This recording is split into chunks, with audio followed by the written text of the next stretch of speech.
Welcome to Sobriety Society's podcast. Our mission is to empower everyone affected by addiction to overcome challenges, get well, and help others find their passion. We discuss the products and services of entrepreneurs and how they're helping more people.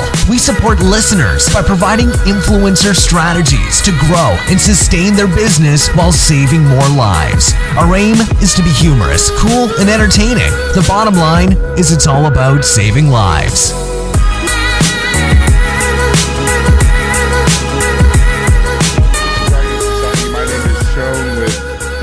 Sobriety Society. I am the voice and the author of Fill Your Wellness Center. And today we have Nick Jaworski on the line. How you doing, Nick?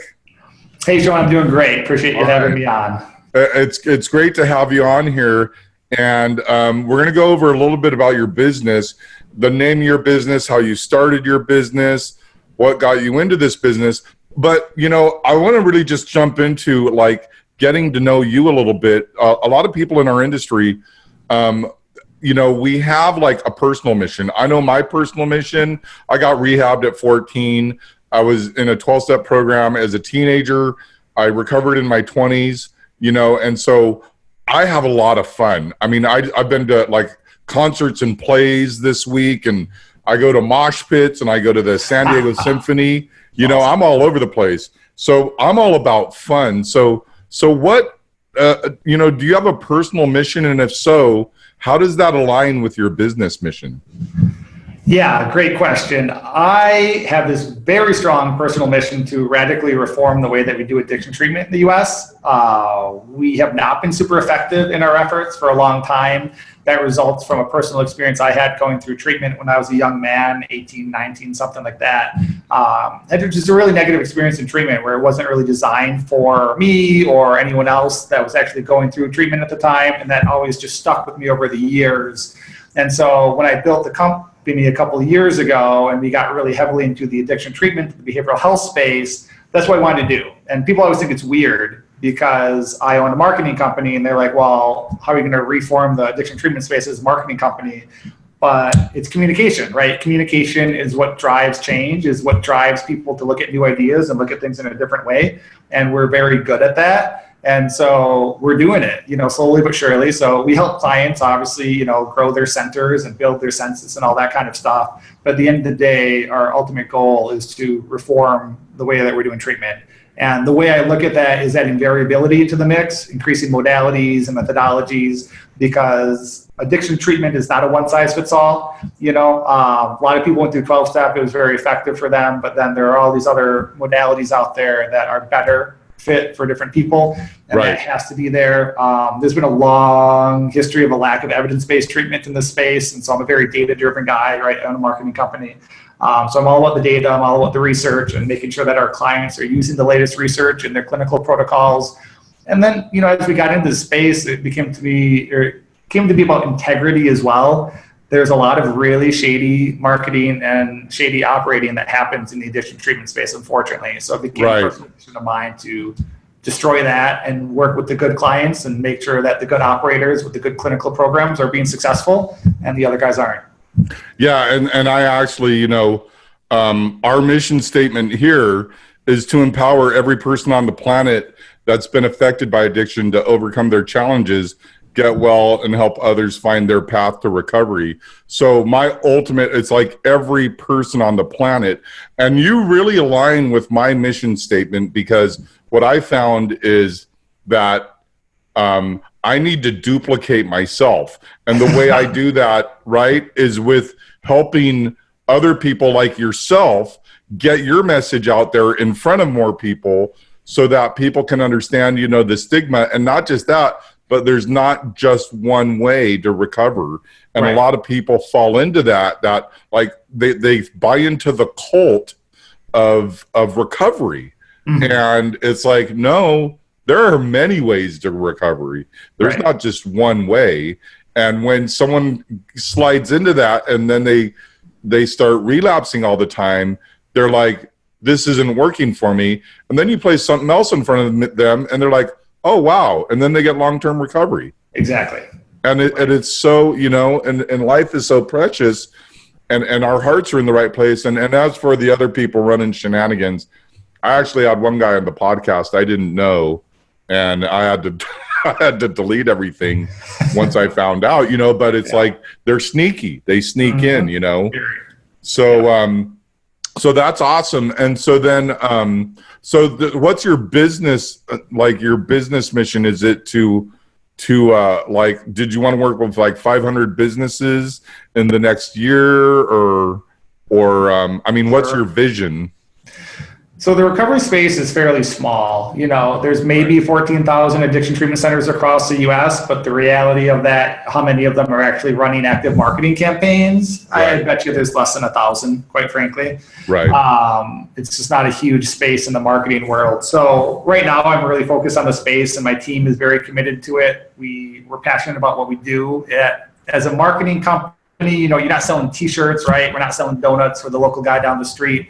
We're actually helping people find recovery, and there's a lot of meaning to that. There's a lot of purpose to it. So that's where we are right now. Eventually, I'll expand the company out into wider healthcare, right? But right now, we want to stay where we are and stay strong and really serve the people that need it the most.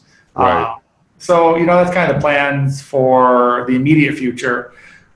This space still has a lot that needs to be changed, I think, in terms of the way that we operate, in terms of way we run our businesses, in terms of the successes that we can have. A lot of people in the space are very short-term thinking, and I think that actually comes from, coming out of addiction. We tend to be gratification, instant gratification, and since a lot of business owners, came from an addiction background, that mentality has carried through, even if they're, sober at the moment. Yeah. And that drives me nuts. And we're going to go into that in a second. But it's like a lot of people are like, right when I get that contact, we got to get them in there right now. And it's like, okay, well, I know that when I called, I was just like, or my parents called, I was like, I'm not ready to go. Right. You might be ready to go. And the scariest part of the journey, a lot of people think, when they make the phone call, it's mostly women because, women are more nurturing than men. A man will say, you need to man up. And a woman will say, hey, we need to get you help. Right. Yeah. And so the phone call isn't the scary part. And even the intervention, as scary as that might be, isn't the scary part. The scary part is from the front door, the door of the car to the door of the treatment center or detox. That is like when you are in full flight mode, And people don't understand. We need to follow up. We need to love them. We need to keep in touch with the family. The family needs coaching or recovery. That's right. So do you provide services like that, or do you provide more services to get people in that space?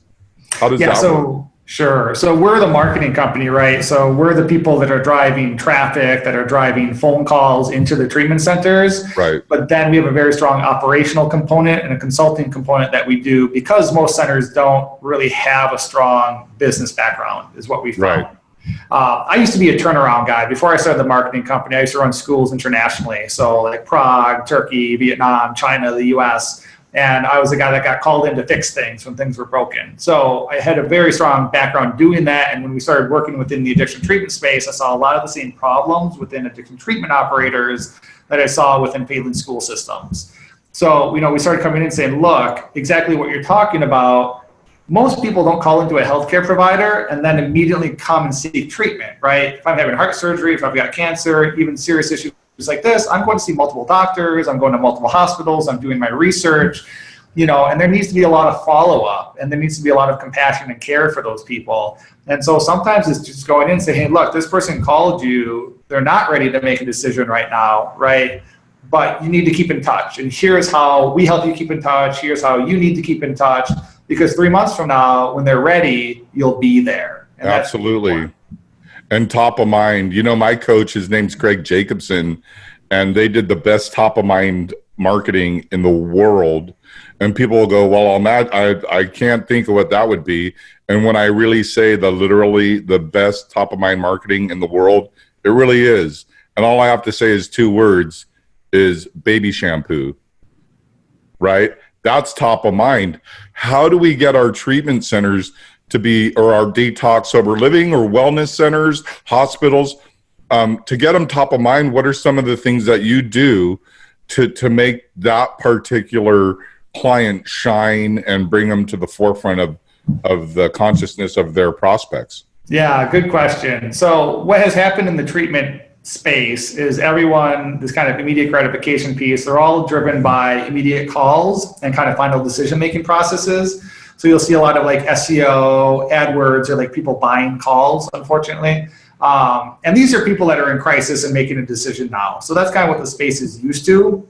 But that's not the majority of people exploring treatment, right? The majority of people are kind of moving through this decision-making process.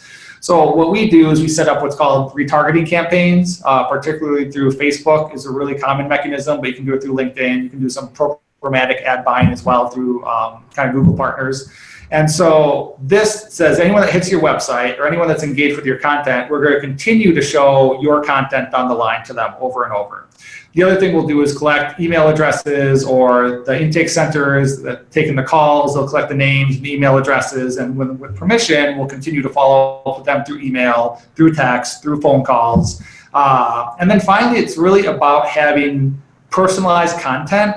So many treatment centers these days push out these really generic junk around, stock images or pictures of sunsets or the beach or whatever. Right. What people really want to see is they want to see real people who have been through your program and that have experienced positive results. So it's a lot of sharing of stories, a lot of testimonials, a lot of meetings and video with your staff, right? Because I want to know what's different about you.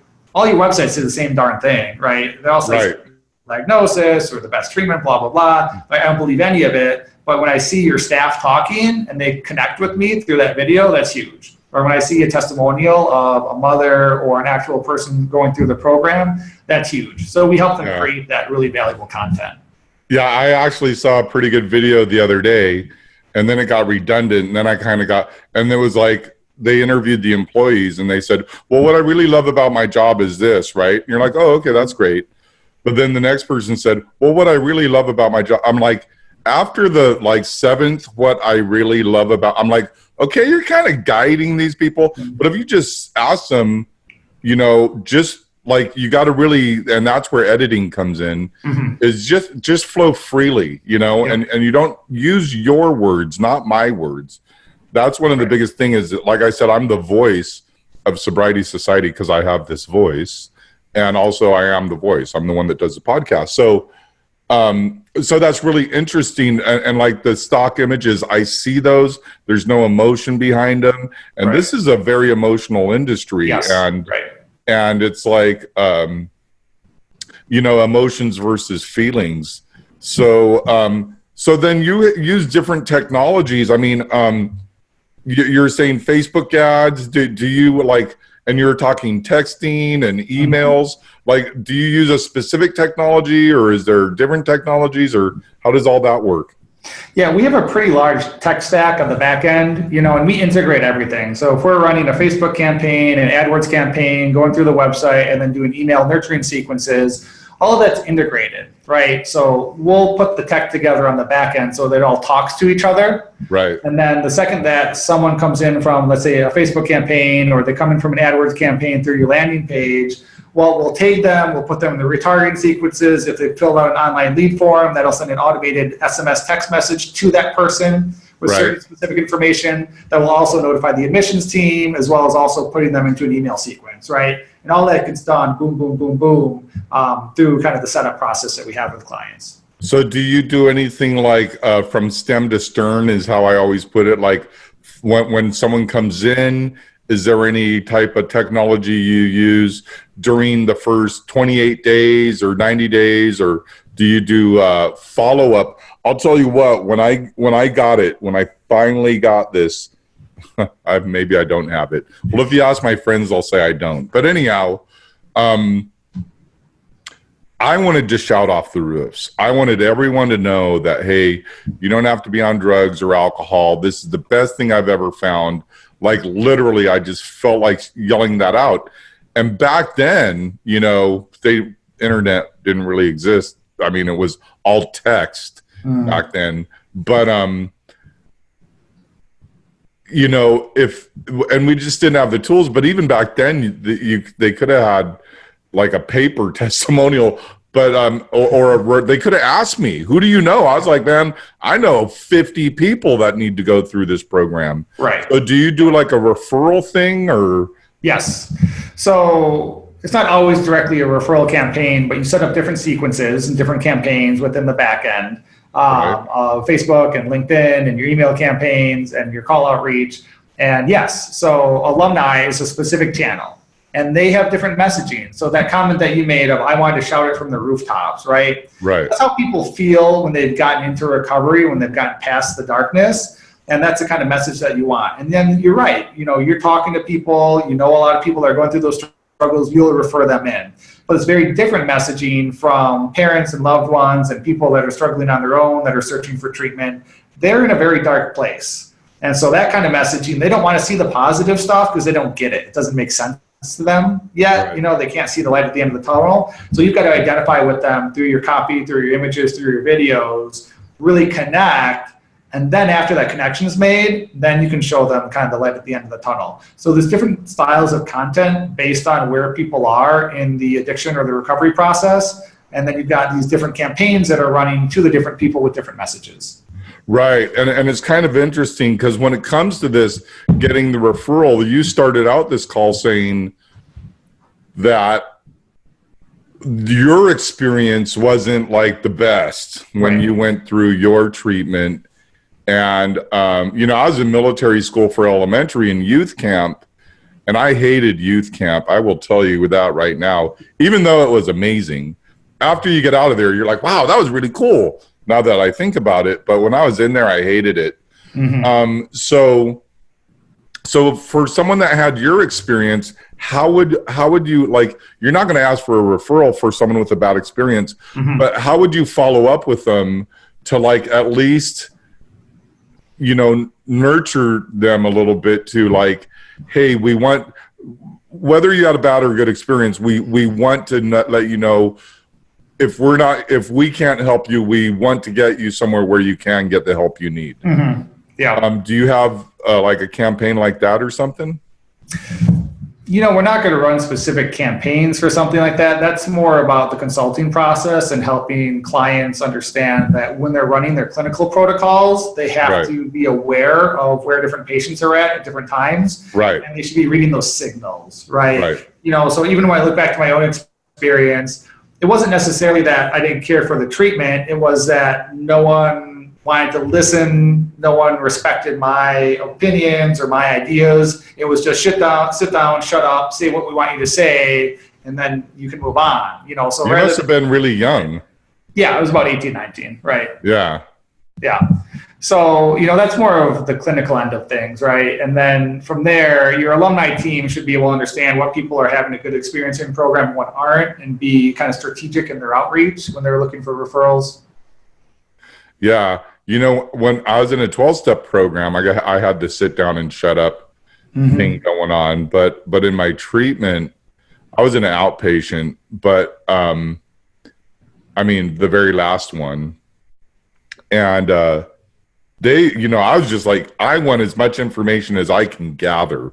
Like, I asked 1,000 questions, and I clearly remember everyone else in the treatment center was like, Shone, would you just shut up? And I'm like, you know what? We're here for 5 hours. Yeah. Like, if I don't say anything, we're still here for another 3 hours. But I want the information. I mean, like, everyone there knew I had the thirst. I was like, I need to get out of this turmoil. And I did, you know, with a lot of the help of, you know, it takes a village, right? Right. So, so that it's really interesting that, that those protocols. So do you ever walk into a treatment center or a wellness center is what I call them, mm-hmm. to where you help them beef up their fulfillment type process? Well, filling the census is primarily what we do, right? So there are a large number of different strategies, but every center needs to be running really strong business development. Then they have to have their inbound, which is their SEO and their AdWords. And then you've got your outbound, which is your Facebook, your billboards, your TV. And so we help them understand which strategies are going to be most effective. A lot of the admissions that we drive through the call inquiries are coming from business development support. We have a lot of special tech that we have on the back end that helps the business development team. Right. And then we have a lot of Facebook calls that come in. We have a lot of AdWords calls that come in. The SEO takes a while, but the SEO calls come in as well. So if you have all these multiple channels firing, that's when you fill your center. The mistake a lot of centers make is they're looking for like one magic bullet. They want just AdWords, or they just want just business development, but that's never going to work. And what has to happen is really good strategies. The most effective that we run are integrated, right? Yeah. So TV campaigns are supporting my business development team, which is also then driving traffic to the website so I can retarget that off of Facebook and add another 30% to our call volume just through those retargeting campaigns. But each piece of that strategy is driving the other piece. And that's what a lot of centers really struggle with. They don't have sophisticated strategies. They have really one-off kind of final attribution strategies. So it's something that we have to help our clients understand to make sure they can get it to work appropriately for them. And one of the funny things about that is that you're saying, like they want it now. Mm-hmm. And and here's the deal with me, because what I do is I actually make the phone calls for them, but I don't generate leads. I don't do the retargeting. I don't do any of that stuff. Sure. I go, you could put me in any wellness center, anywhere in America, anywhere where they speak English. Put it that way. Sure. And they'll go, we need more leads. And I'll go, but what about these 100 leads right here? Well, yeah, but we called all those. Did they answer the phone? Well, no. Really? No. Did you call them more than once? No, and so I'm like, give me all your leads. I'm going to call them all, and then I'm going to get them in. I'll do 50 grand in 1 week. Yep. And then I also, some of these centers that I work with is like, people will buy, like, let's say a nicotine patch, and they buy a month's worth.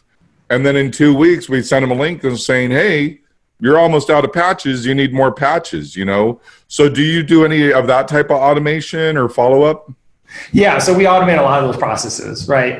That's primarily through SMS texting as well as emails, and then, you're retargeting that you're not as familiar with, but that's all automated. So people get different messages at day 1, day 3, week 1, week 3, month 1, just on the line. Yeah. Yeah, and I'm just a phone guy. I'm just like, and it's not a phone center. So I don't generate calls to a website and then broker, right? What I do is I go into the business and I say, I have people that will make the phone calls for you, just your leads only. Yep. And we will call, and we won't say, oh, well, you're not a fit here. We have a place over there. We don't do that. We just say for your center only, and they either come in or they don't. Mm-hmm. And they're your leads and you keep them. And they're just like, wow, so they just trip out. I'm like, you guys, and a lot of these program directors or business development, they're getting kids. I mean, sometimes they're like, you wouldn't want to come in here, would you? And I'm like, no, I wouldn't. Like, I didn't want to come in there in the first place. My mom called. Right. So there's a certain approach as well, and especially having the bug myself, I can really, I started a meeting out here called the Young People's Punk Rock Crosstalk meeting. Okay. And we got 35 punk rockers, heroin addicts, on Saturday. The very first Saturday, we had 35 kids show up. And then the next Saturday we had 50 of them, Wow. And so, because I recovered in the young people's space. And like I said, I'm all about the fun. So I'll, like, some of these kids, we'll go to the Marilyn Manson concert. Like I said, I did actually went to Marilyn Manson with them, and like they're moshing, and I'm kind of a big guy. So I didn't even know who the kid was. He was just some other random kid.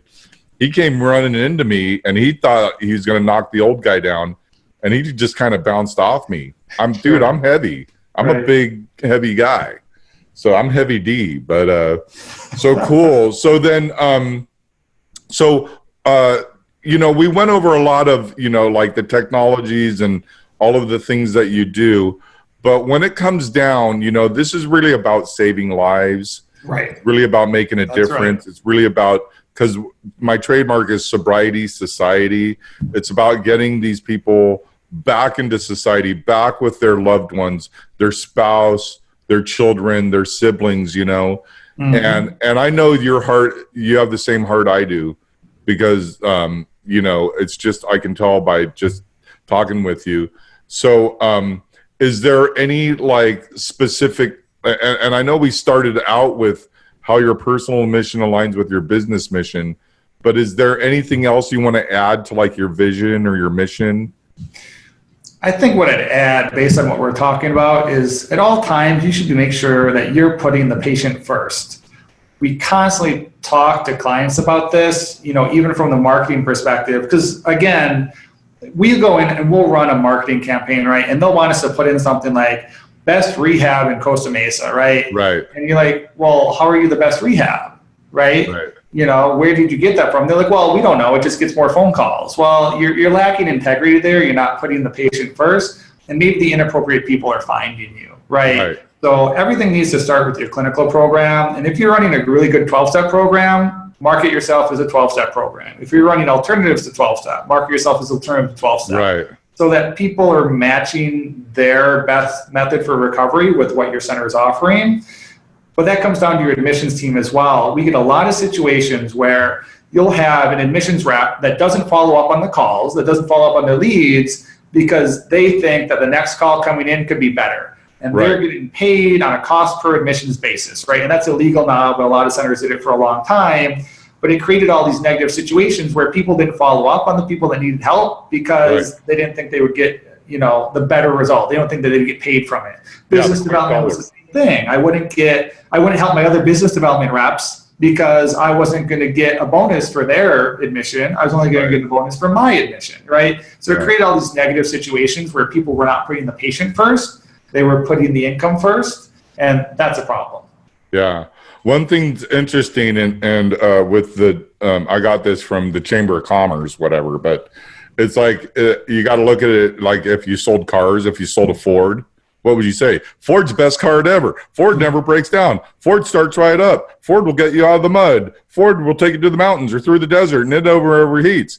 And then you get fired and then you go to Chevy. And what do you say? Chevy's the best car ever. It never, right? It's it doesn't matter where you go. And that is so inauthentic. Right. But it's, and it's we gotta, and my personal, my tagline is, we don't sell hope, we fulfill it. And the thing that I hate the most is people that sell hope. And I mean in the marketing world, hey, if you give me 2.5 seconds, I'm going to show you how I made $6.5 million off of putting one teeny little ad on one little teeny. I'm like, really, dude? Whatever. Right. So this is great. Now, here's the one question that's going to probably knock your socks off and you're probably not ready for it. But what's the one thing you always wanted to do in your business and haven't done yet? Oh, that's an interesting question. The one thing I always wanted to do in my business, but I haven't done yet. Okay, well, this is a small one, so nothing huge or grand, but I want to start an addiction treatment conference focused on evidence-based practices to improve the businesses. So one of the things, like I said, I noticed was a lot of centers, if they have a good clinical program, they tend not to have a good business and vice versa. It seems to be a one or the other thing, right? So we seek out the people with the good clinical programs and then we help them on the business end so that they can help more people, right? I think there's a strong need for a conference in this space that would serve that demographic, but we want to create is a virtual one. So these conferences get super expensive, right? Nobody can fly and stay at a hotel and all that stuff. We're in the recovery space. A virtual summit. Yeah, right. And so a lot of people aren't making a lot of money, right? So what's the best way to get people together? Well, we'll run this virtual summit. So that's something I've been kicking around since November of last year. And we've gotten so busy, which I guess is good, but I haven't been able to get off the ground. Yeah. It's interesting because I used to work with dentists, and the dentists would always want to get all up in the tech.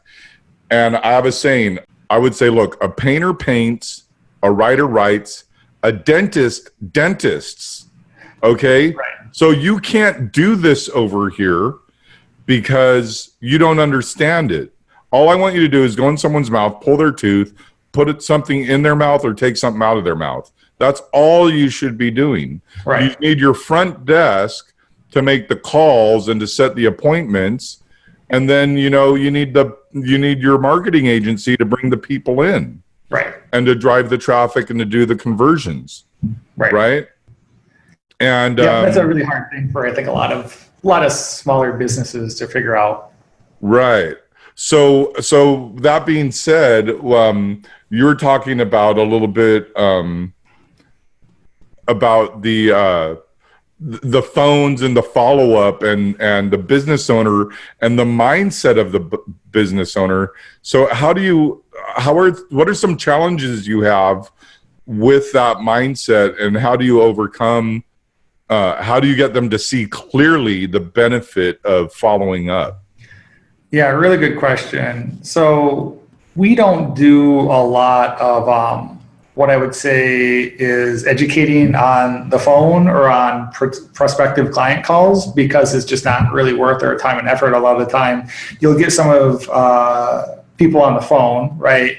And they'll want to know, every little minor detail about what's going on. And you're almost having to try and convince them that it's going to work, whereas we know it's going to work. So we just say, hey, look, here, give us a pilot spend. We'll show you that it works, and we move from there. But what we did a long time ago is we stopped doing outbound sales. We don't pitch people. We don't call. We put out a lot of content, and we're very well known for the quality content that we produce, whether it's on our blog or LinkedIn or through the podcast. And clients call us. And so that way we have a whole steady stream of people that want to work with us and that know what we're offering, that are already interested in what we have to offer, rather than us trying to convince them. So it was something that we instituted. And then we do a lot of data and a lot of numbers, right? So you were just talking about the fact that a lot of people miss calls and they don't call them back. That's probably one of our biggest challenges as a marketing company, is we drive all these inquiries and 30% of them sometimes don't get answered. We've had clients that don't answer 50% of their calls, So they're sitting here complaining about their census, and they're telling us they want more calls, but they're not even answering the calls that we're giving them in the first place, and then they don't follow up. So that's a really big challenge. And so then we run the numbers, right? We say, okay, look, here's our tracking report. Here's all the calls that you didn't answer. And so you're converting you have a really poor conversion rate. You're at 1%, but you didn't answer 100 calls. So that's one admission that you paid for, right, in all your marketing spend that you didn't get. Right.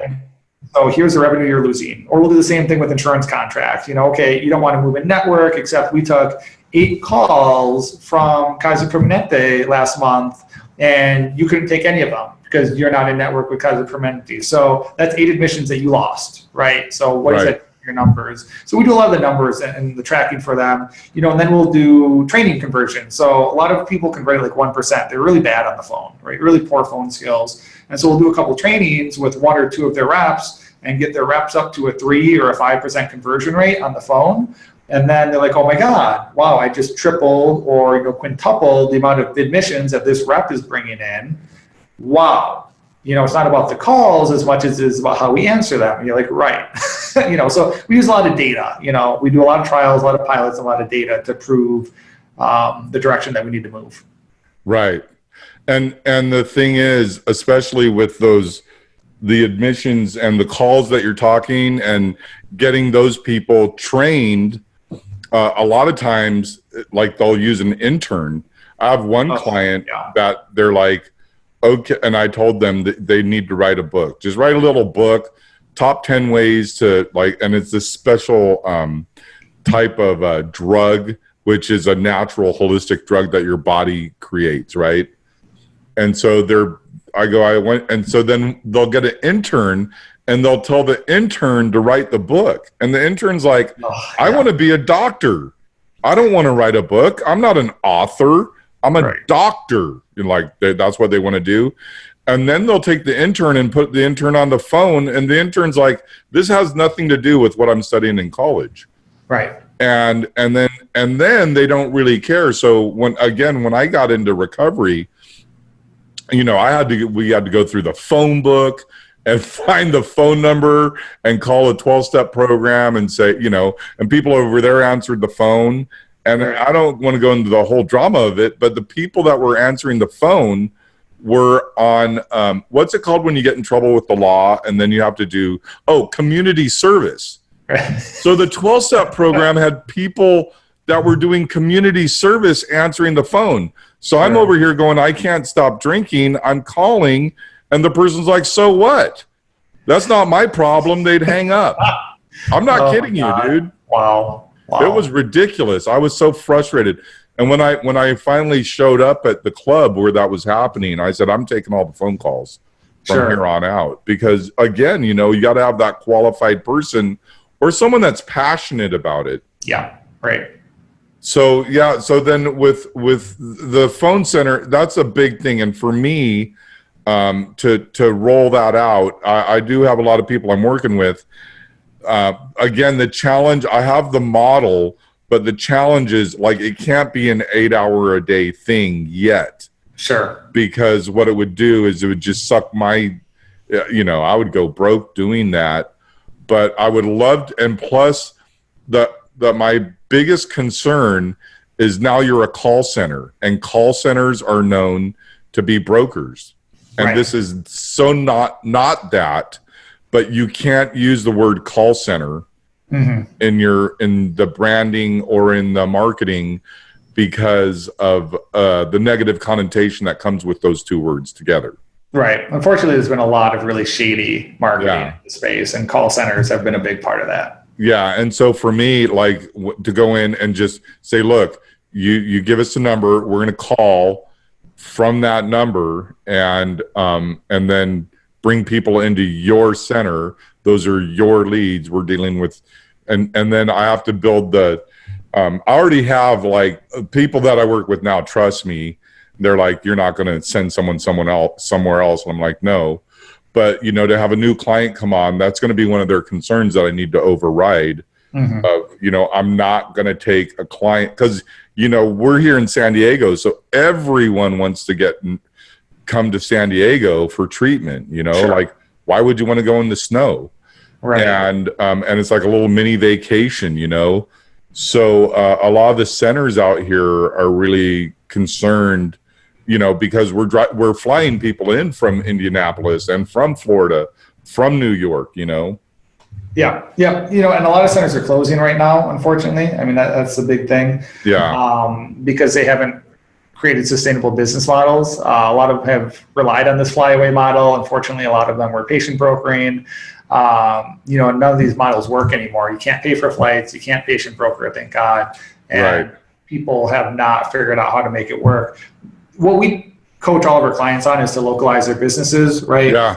So if you look at San Diego is a great example. You know how many people are struggling with addiction in the San Diego area, right? I mean, it's everyone. Right, exactly. There's tons of people. So why do you have to go to New York or New Jersey or Texas to find clients? It says something's wrong with your business model. Right. That you can't find people locally. And it's a hell of a lot cheaper from a marketing perspective to focus on your local community. You can build brand, you can build relationships, you build long-term referral systems. All of it's very, very productive and very, very effective, cost-effective, right? So it always blows me away that people are willing to pay, anywhere from like $5,000 to $10,000 for an AdWords admit, where you can pay somewhere between like $400 and $1,000 just having good business development reps and some good Facebook outreach, and tie that to an SEO spend, and you're gonna have a really sustainable business that is saving a lot more money than if you're spending this crazy amount trying to market nationally.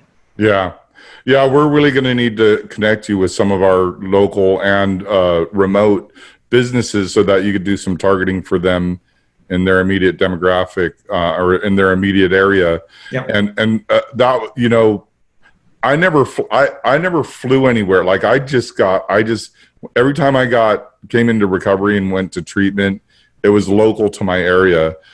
Being out here in San Diego, we do have people flying in and, are there any visitors? Oh yeah. And we'll have like 10 visitors. They're all in treatment. And I don't really know how that works. It probably has to do with insurance. But plus we have the military out here. So with Camp Pendleton, you know, those kids in Camp Pendleton, they're always, you know, coming, and I'm running into them left and right as well. Sure. Right. Well, I mean, if you're a center that takes TRICARE and you're near like a military installment, I mean, that's your entire patient base there, unfortunately, you know. So then with your, so do you work with any phone technologies like that where it's, I know you said SMS, which I believe is texting. Yeah. But do you work with phone technologies as well, or? Yeah, I mean, we work with a lot of different phone tech, you know, I mean, so most programs are obviously working with call tracking metrics, so we'll usually integrate with their accounts, but if they don't have it set up, we'll set it up for them. Ring Central, same thing for doing like, you know, call rollovers and making sure you have your phone trees structured appropriately. We'll help with that kind of thing. And then, you know, the SMS integrations are different products out there. It depends on what CRM the program is using. So that'll kind of decide for us what we're integrating. But this, like I said, there's a lot of tech, you know, I mean, we pay a lot of money every month for this. So for the listeners, you say CRM, what is this, what CRMs do you use, or what does it do, or? Sure, good question. So CRM is a customer relationship management system. So often people think of Salesforce. That's probably the most well-known. I would also recommend not to get Salesforce though if you were a treatment center. It's super expensive. There's no reason most treatment centers will not use the intense level of functionality that you can get with Salesforce. So we usually push clients towards ActiveCampaign or Zoho, or sometimes we'll get them into HubSpot if they have a little bit more money. But these are really cost-effective solutions that are just as capable for your small level needs in the treatment center, that you don't need to be paying all that money for Salesforce. Yeah, cool. And then when you get all those set up and then make them, I guess, talk to each other and then drive the traffic. Yep. And that's the main thing, is the traffic and like getting in front of more people, but actually converting them. Because again, and everyone knows that listen to this podcast, I'm all about saving lives. Like, it doesn't matter if we give you smoke signals or send you a text or an Instagram or a Snapchat. Like, we just want you to get well. We want you or your loved one, or, you know, your spouse, your children, your cousin, whoever it is that you're reaching out for, or if you're reaching out yourself, we want you to get well, you know, so you can be with the people you love and sleep at night. Yep, that's exactly right. You know, and centers don't realize the level of constant tracking and optimization that has to go into their campaigns. But, you know, when you're driving traffic to a page, well, how do you get people to pick up the phone, right? You know, you've got to test out a lot of different landing page variations, right? And then you have to understand how your retargeting works based on their behaviors. You know, if they're coming to a page on your website, you know, if they're coming to your homepage, for example, they're at a very different stage in the decision-making process than if they click on your insurance verification, or if they're going a blog post on how to get a loved one into treatment, you know. So each of those behaviors requires different messaging in your marketing campaigns. And with the technology we have today now, we can differentiate that messaging based on the behavior that they're taking. Most centers haven't done that. They've just, you know, run really generic campaigns. And they just don't know. So they really need to talk with you. So Nick, how would our listeners find you? Is there a phone number or a website, or can they text you some way? What are the best ways to find you? Yeah, I mean, best way to get in touch is obviously probably through our website or through my LinkedIn profile. I'm very, very active on LinkedIn. So Nick Jaworski, you can find me. I got a little picture that says like people over pixels on my profile. But then our website is circlesocialinc.com. You can check us out there. You can check out the Recovery Executive Podcast, which we do on a regular basis. And you can always just email me directly at nick@circlesocialinc.com. I'm happy to connect. Okay, great. So it's Nick Jaworski at nick@circlesocialinc.com, or they could find you in LinkedIn. And how would they find you in LinkedIn? Would they just search Nick Jaworski, or would they search Circle Social Inc., or how would they find you? You can search Nick Jaworski, right? I'm usually one of the first ones that pops up. But otherwise, just type in Nick Jaworski, Circle Social, and I'll pop up right at the top. Yeah, and Jaworski is spelled exactly how it sounds. Oh, right. Jaworski. Right. Yeah. It's not a war like WAR. It's WOR SKI. So it's Nick Jaworski, JAWORSKI at circlesocialinc.com. Go ahead, look them up in LinkedIn or go to their website. They have a podcast as well. And how would they find your podcast? So it's on our website, or you could just Google Recovery Executive Podcast. Recovery Executive Podcast. Awesome. All right, Nick. Well, we're at the top of the hour. So what we're going to do is we're going to wrap things up here, edit everything, get everything together for you, get some listeners to contact you. I'd love to stay in touch with you about things I'm doing, what I'm up to, and, certain events that we have coming up and prizes that we give away. We give away a, it's over there. It's the Amazon tablet. I can't remember what it's called. Nice. Yeah, so we give those away all the time. So again, Nick Jaworski, circlesocialinc.com. My name is Sean. I am with Sobriety Society, and it's wonderful to have you here as my listeners, and we will talk to you soon. Thanks a lot, Nick. Appreciate it, Sean. Have a good one. All right. Okay, cool. So I'm going to edit all that and get it wrapped up. So now you're flying out to Innovations in San Diego? Yeah, so I'll be there Monday through Thursday next week. Do you have a booth or?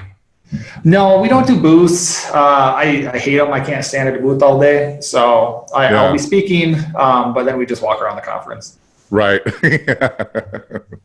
Well, cool. Maybe I can come by and check it out. Do you know what the venue is? I should know this.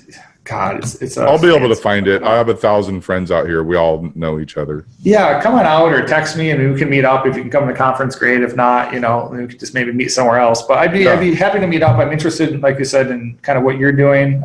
There might be opportunity there for some of our clients. So is that your cell phone that you put into my calendar? Yes. Okay, cool. I don't want to say, I'm going to edit this out, but it ends with 7448. Yes. Okay. Correct. Yeah. I'll ping you next week. Awesome. All right, Sean. Well, I appreciate it. Okay. We'll talk to you soon. Bye-bye. Hey, Nick, by the way, I need like a picture of you and your bio and all that stuff to put up on the website. Oh, got it. I'll send that over. So I'll just make it. I'll take some stuff off of the Google.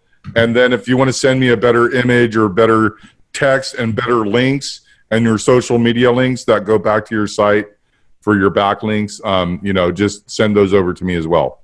Okay. All right. We'll do. Perfect. Okay, man. We'll talk to you soon. Yeah, Okay. bye-bye. Bye.